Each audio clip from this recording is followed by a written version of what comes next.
السلام علیکم دوستوں، کیا آپ کو پتہ ہے کہ اردو شاعروں میں سب سے غریب شاعر کون کنسیڈر کیے جاتے تھے؟ تو آج ان کا نام، بالکل آپ نے ان کا نام سن رکھا ہے، شہنشاہ غزل میر تقی میر۔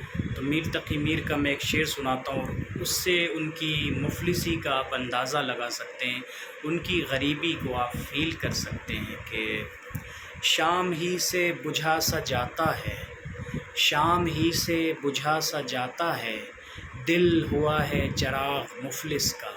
ہائے ہائے کیا درد ہے اس میں۔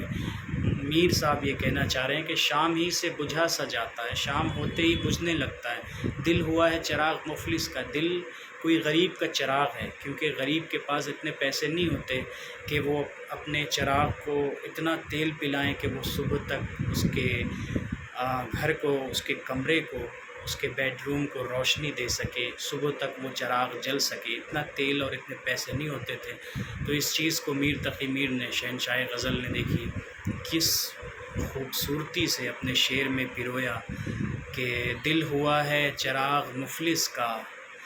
سوری، میں پہلا مصرع بھول گیا کہ شام ہی سے بجھا سا جاتا ہے، شام ہی سے بجھا سا جاتا ہے، دل ہوا ہے چراغ مفلس کا۔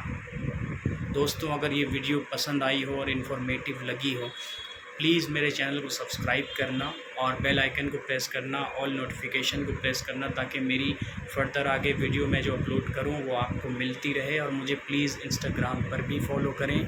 میرا یوزر آئی ڈی ہے دل نواز 7882، DILNAWAZ 7882، دل نواز 7882۔ بہت بہت شکریہ اینڈ السلام علیکم۔